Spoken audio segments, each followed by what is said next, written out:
hello everyone, Kanchan here. Today we're gonna talk about the PTTH episode 112. So without wasting time, let's start. जैसा कि हमने पिछले episode में देखा था कि जियान ने स्कॉर्पियन बीस्ट को मार दिया था और उसका कोर लेकर वो उसी गुफा में आ गए थे और पेंगाओ की बॉडी रिफाइन करने की प्रोसेस चल रही थी, जिसके लिए जियान ने एक पिल भी बना दी थी।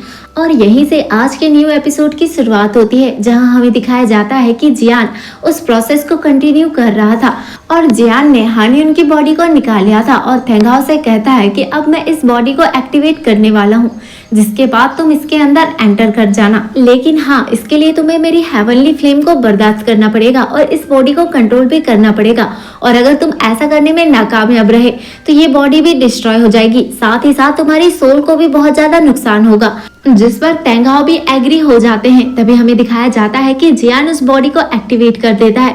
इसके बाद जैसे ही हॉन्यून की बॉडी मूव करती है, वैसे ही जियान पेंगाओ को इशारा करते हैं और कहते हैं कि अब उस पिल को खा लो और खाने के बाद उस बॉडी में एंटर हो जाओ। जिसके बाद हम देखते हैं कि पेंगाओ तुरंत से उस पिल को खा लेते हैं और हॉन्यून की बॉडी की तरफ जाने लगते हैं, जिसकी वजह से उनकी थोड़ी सोल पावर उस बॉडी में चली जाती है, पर वो बॉडी को कैप्चर नहीं कर पाते और उस बॉडी के आर पार चले जाते हैं और जियान से हैरान होकर कहते हैं कि बच्चे, अभी तो ये मुझे अंदर नहीं जाने दे रही। तभी हम देखते हैं कि जियान फिर से एक ग्लास फॉर्मेशन करने लगता है और पेंगाओ की सोल को हानियन की बॉडी में ट्रांसफर कर देता है, जो कि बड़ा ही आसान था। जिसके बाद जियान कहता है कि मैंने तो अपनी सारी प्रोसेस को कंप्लीट कर दिया है, अब बाकी सब पेंगाओ पर डिपेंड करता है कि वो मेरी हेवनली फ्लेम को सहन कर पाएंगे या नहीं, क्योंकि हेवनली फ्लेम ही ऐसी फ्लेम होती है जिसके थ्रू किसी सोल को बॉडी में ट्रांसफर किया जाता है।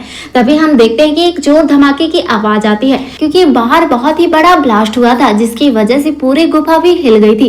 तभी हम देखते हैं कि दौड़कर सिनलिन आती है और जियान से कहती है कि आइस वैली के लोगों ने उन्हें ढूंढ लिया है और उनके लोकेशन को ट्रैक कर लिया है, जिसकी वजह से जियान भी टेंशन में आ जाता है। वहीं हम वैली के बाहर का सीन देखते हैं, जहाँ डॉक्टर लिटिल फेरी खड़ी हुई थी और आसमान की तरफ देख रही थी। तभी हम देखते हैं कि आसमान में क्रैक पड़ जाते हैं और एक पोर्टल ओपन हो जाता है, जहां से एक एल्डर अंदर आता है और साथ ही साथ उसके कुछ साथी भी जो दाओजोंग लेवल पर होते हैं। तभी हम देखते हैं कि वो एल्डर डॉक्टर लिटिल फेरी से कहता है कि पॉइजनस गर्ल, मैंने आखिरकार तुम्हें ढूंढ ही लिया।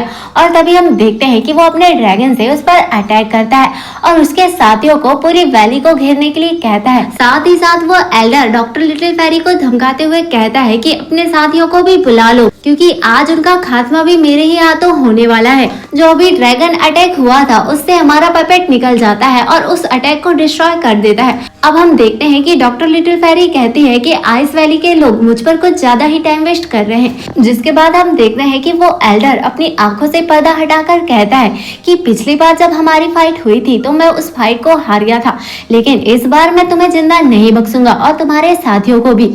जिसका आंसर देते हुए डॉक्टर लिटिल फेरी कहती है कि पहले फाइट तो कर लो, फिर हम देखते हैं कि कौन जिंदा बचेगा और कौन नहीं। ऐसा कहते ही डॉक्टर लिटिल फेरी अपने 2 फायर पाइथन से उस एल्डर पर अटैक कर देती है, वहीं अपना डीमन पपेट भी उन पर अटैक कर देता है। तभी हम देखते हैं कि इसके जवाब में वो एल्डर अपनी स्टिक को नीचे मारता है, जिसकी वजह से डीमन पपेट आइस में बदल जाता है। वहीं उस एल्डर का पाइथन जब फूंक मारता है तो डॉक्टर लिटिल फेरी के फायर पाइथन आइस में चेंज हो जाते हैं और कुछ टाइम बाद डिस्ट्रॉय हो जाते हैं। आगे हम देखते हैं कि डॉक्टर लिटिल फेरी और उस एल्डर के बीच काफी ज्यादा फाइट शुरू हो जाती है, जहां ये एक दूसरे पर बार बार अटैक कर रहे होते हैं। जहां हम देखते हैं कि वो एल्डर डॉक्टर लिटिल फेरी पर भारी पड़ने लगता है और इनके बीच काफी ज्यादा भाषणबाजी भी होती है, जहां वो एल्डर डॉक्टर लिटिल फेरी से कहता है कि तुम्हारी तो औकात भी नहीं है मुझसे फाइट करने की, और अभी वो तुम्हारे साथी भी मेरे सामने आ जाए तो वो भी तुम्हें नहीं बचा पाएंगे।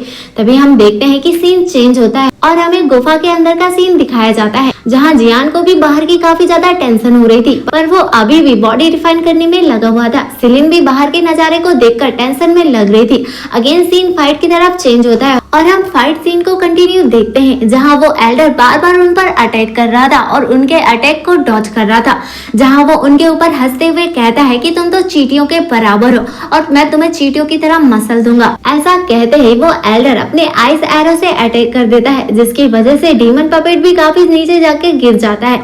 वहीं हम डॉक्टर लिटिल फेरी को देखते हैं, जो कि काफी ज्यादा इंजर्ड हो गई थी और वो भी उस आइस एरो की वजह से फ्रीज होने लगती है और उसी आइस में कैद हो जाती है। तभी हम देखते हैं कि डॉक्टर लिटिल फेरी फ्लैशबैक में जाती है, जहां जियान उससे कहता है कि तुम बहुत ही जल्दी बहुत ही पावरफुल हो जाओगी।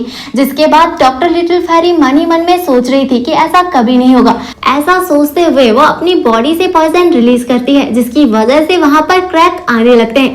तभी हम देखते हैं कि वो एल्डर बहुत ही जल्दी अपनी पावर का यूज करके उन क्रैक्स को जल्दी भर देता है और उस बर्फ को बहुत ज्यादा स्ट्रॉन्ग कर देता है, जिसकी वजह से अब डॉक्टर लिटिल फेरी को उस पर सरवाइव करना भी बड़ा ही मुश्किल लग रहा था, जिसे देखकर वो एल्डर बहुत ही खुश होता है। तभी हम देखते हैं कि स्पेस में एक बड़ा सा ब्लास्ट होता है, जिसकी वजह से पूरे पहाड़ भी हिलने लगते हैं। तभी हम देखते हैं कि एक पोर्टल ओपन होता है, जहां से टैंग हाउ निकलते हैं, जिन्होंने अब एक नई बॉडी प्राप्त कर ली है और वो अपने एक ही वॉर से डॉक्टर लिटिल फेरी को उस आइस से आजाद कर देते हैं, जिसकी धांसू एंट्री देखकर वो एल्डर भी हैरान हो जाता है। तभी हम देखते हैं कि वहां से डॉक्टर लिटिल फेरी नीचे गिरने लगती है, जिसे जियान पकड़ लेता है और अब हम देखते हैं कि वो एल्डर उनकी एंट्री से काफी ज्यादा डर जाता है और माफी मांगने लगता है और कहता है कि इसमें मेरी गलती नहीं है, इसमें तो सारी गलती उस आइस फॉर्स वैली के ऑनर की है, क्योंकि उन्होंने ही मुझे यहाँ अटैक करने के लिए कहा था।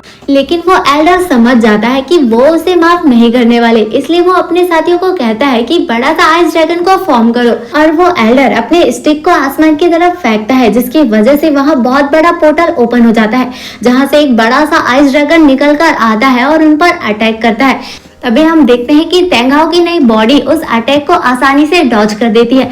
इसी वजह से हम देखते हैं कि वो एल्डर वहां से भागने लगता है और खुद को बचाने के चक्कर में अपने साथियों की बलि चढ़ा देता है। तभी हम देखते हैं कि जियान कहता है कि ये एल्डर तो बड़ा ही निर्दयी था, जिसने खुद को बचाने के चक्कर में अपने साथियों की बलि चढ़ा दी। तभी हम देखते हैं कि टैंग हाउ की नई बॉडी कहती है कि मेरे लिए काफी दुख की बात है कि वो मुझे चकमा देके चले गया, जिस पर जियान कहता है कि अभी वो हमारे लिए उतना इम्पोर्टेंट नहीं है। अगर आइस वैली के लोगों ने हमें ढूंढ भी लिया तो हम उन्हें मुंह तोड़ जवाब दे सकते हैं, पर अभी हमें डॉक्टर लिटिल फेरी की मदद करनी होगी उनकी पॉइजन बॉडी को कंट्रोल करने में। जिसके बाद सिनलिन कहती है कि मुझे एक ऐसी जगह के बारे में पता है जिसके पास सभी लोग एक्साइटेड हो जाते हैं, जहाँ पर बहुत सारी सनलाइट और एनर्जी है। और इसी सस्पेंस के साथ इस एपिसोड का एंड हो जाता है। अगर आपको यह एक्सप्लेनेशन पसंद आया तो वीडियो को लाइक और चैनल को सब्सक्राइब करके हमारे मोटिवेशन लेवल को जरूर बढ़ाइएगा।